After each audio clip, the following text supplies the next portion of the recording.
దంపతులనిపించాలి. ప్రతి సంసారంలోనూ మా కథలే వినిపించాలి.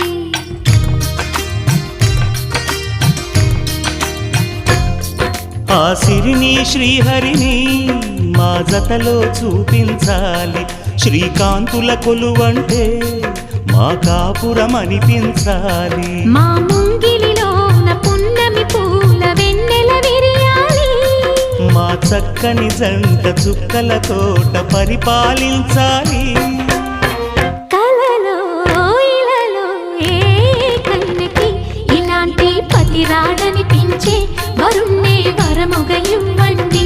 కని విని ఎరుగని వేడుకతో వివాహం జరిపించాలి.